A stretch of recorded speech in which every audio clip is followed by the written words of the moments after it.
This video is going to be for a Vermont school bus pre-trip inspection for the interior.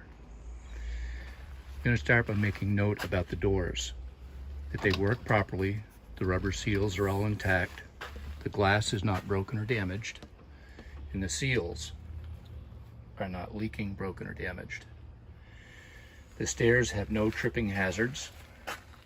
The hand railings are securely mounted, not broken or damaged, and all the nuts and bolts are in place.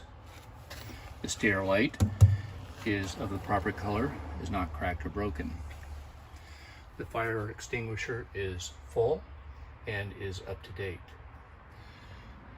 The reflector triangles are mounted under the seat. Stepping on the platform, be sure to turn the ignition to the run position. If it's not in the run position, the electronics won't work, and you need the alarms to be able to sound in order to pass this exam. At this point, turn to the rear and check all of your seats. The seats have to be secure, front and back. Part of the reason for this is some of the cushions are removable, so you have to make sure they're all secure. You have to touch and pull on each one of them. Moving to the rear of the bus, you want to check the emergency door. Open the door all the way until it locks, because you want to hear the audible alarm for the back door. You want to make note of that to the examiner. Push the door again, unlocks it, and you can latch it back. You also want to test the post-trip button, that it's not sticking or broken. Turning around, you want to make note of all the dome lights. They're not cracked or broken, and they are the proper color. You also want to make note that the emergency exits are all clearly marked. There are 4 windows, emergency exits, and 2 hatch. To do the hatch, you want to push the door open first, because if you don't, you won't be able to seat this bar in the slot where it belongs. Very easily anyway. You can do it, but it's very difficult. Turn it, you want to hear the audible alarm, open it all the way. Close it back, make sure that slot gets in there, and then the alarm goes off. Be sure you know how to work this before you do your exam. For a window, you want to open each window all the way and make note that the alarm goes off. And you'll do each window unless the examiner tells you you don't have to. Also both hatches unless he tells you you don't have to.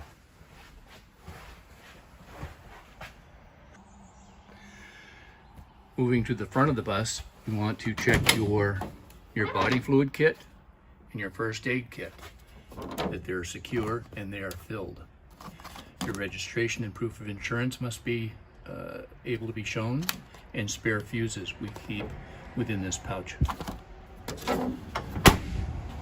Note to the examiner, we also keep spare fuses in the fuse box that's located under this panel. After that, you can make sure that the seat is securely mounted and that the seat belt works properly and is not frayed or damaged. Then you can have a seat. The first thing you want to do is check your mirrors. You want to make sure to describe what the mirrors are supposed to be set at. You've already done the exterior exam, so you know they're not cracked or broken. But you want to note that you can see the side of the bus, you can see the rear tire touching the ground, and you can see 200 feet behind the bus.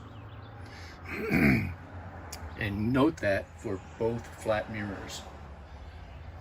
And then go to your convex mirrors. You want to note that you can see the front of the rear tire touching the ground, the entire side of the bus up to the mirror bracket on both sides, and an extra lane of traffic on both mirrors. Then move to your crossover mirrors. You want to be able to see the entire front of the bus from the bumper to the ground, the area around the front tires on both mirrors and the area around the service door. Then you want to note your rear view mirror. You can see the tops of all the seats and the top of the rear window.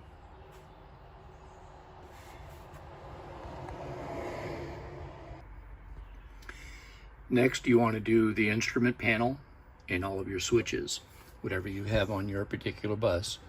You have to test each switch to make sure that it is not sticking or broken. Not necessarily that it works at this time, because the engine isn't running. Some of them may not, depending on your vehicle. But you have to test each switch to make sure it's not sticking or broken. Go through each one, even your safety lenses that are the proper color and not broken. And you'd go through each switch that way. You'd come to your dash. Again, you test your headlights, your increase and decrease button for the light intensity on your instrument panel, whether or not you have cruise control buttons, that they're not sticking or broken. And the same with your directional switch and your windshield wiper switch.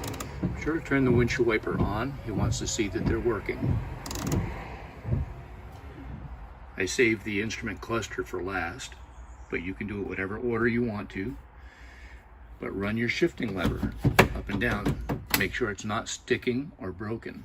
The same with every switch that you have, including environmentals that are not sticking or broken. You'll move to your throttle. You want to note that it's not sticking or damaged, and the same with your brake. It's not sticking or damaged. We move to the instrument cluster next, and in order to test that, you have to start the engine. You want to note that the alternator is charging between 12 and 14 volts, which this will be shortly. You want to note that the oil pressure gauge is working, that the water temperature gauge is working, and that the transmission gauge is working. Also, the RPM gauge is working. Note that your fuel tank gauge is working, the depth tank gauge is working, and your primary and secondary air tanks are working properly. The speedometer is working properly because it's reading 0. At this point, you can turn the engine off, turn it back to run, and you need to note that your ABS lights came on and off, indicating the ABS is working. Your anti-lock brake system is working properly. Next, you want to test all of your lights. So you want to make sure your door is closed, because you're going to be running your 8-ways. You'll ask the examiner for assistance, and he'll go outside and stand probably right there.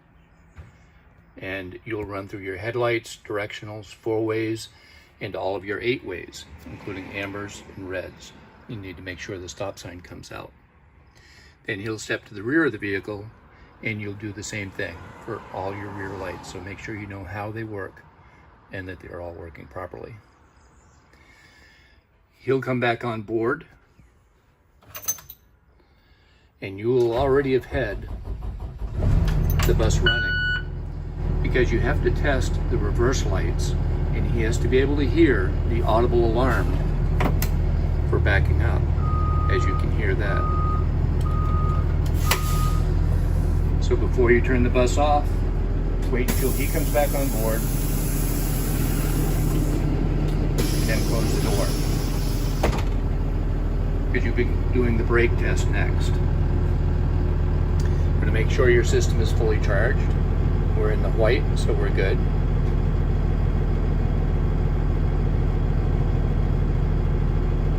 At this point, we'll turn it off.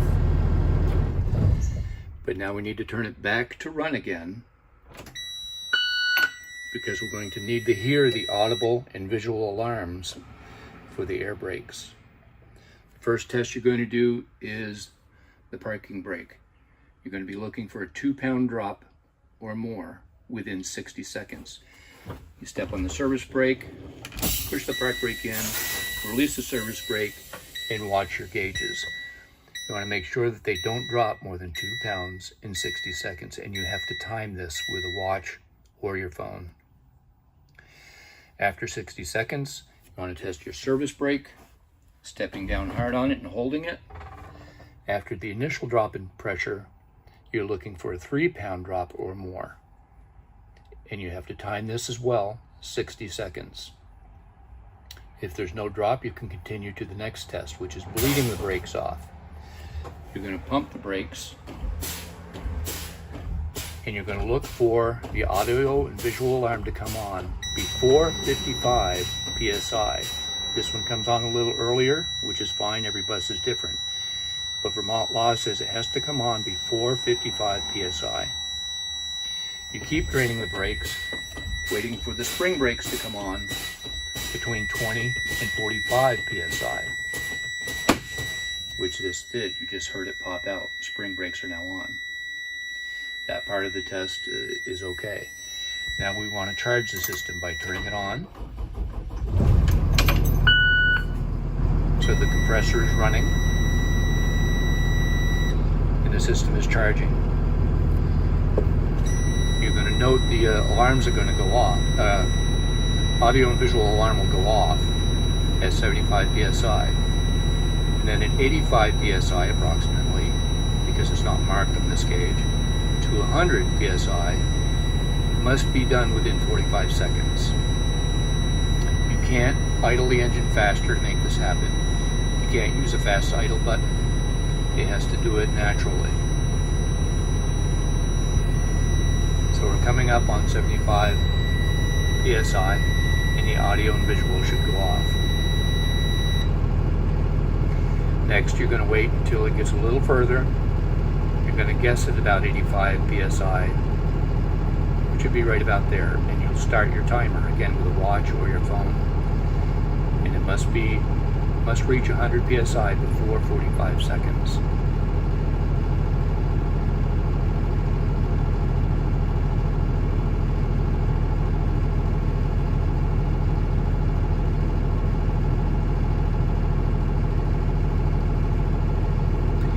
So it has reached 100 within 45 seconds, so that part of the test is good. You're now going to do a park brake test and drive forward test. But to do that, you have to retrieve the chocks that should have already been done before you began your testing. So we're going to turn the key off, take the key with you, open the door, and retrieve the chocks.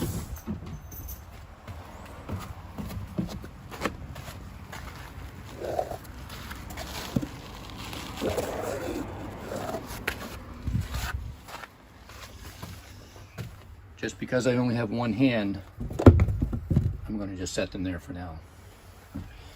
Vermont law does not say you have to chock the wheels, but you do have to chock the wheels to do part of this test, which is the bus just staying in one place without brakes on.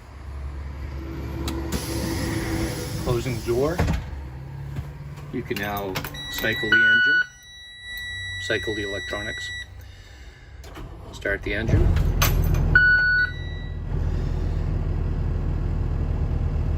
And at this point, because you're going to be trying to move the vehicle, you want to make sure to put your seatbelt on.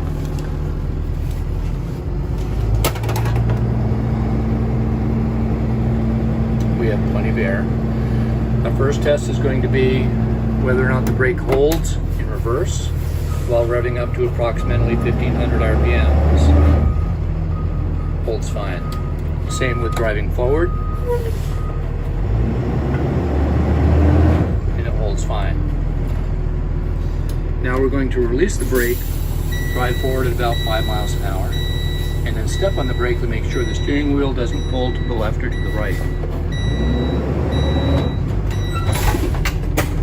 And that was fine. That completes your air brake test. At this point, the examiner will tell you whether or not you passed or failed, and you'll be able to do the skills test or driving, whichever is required.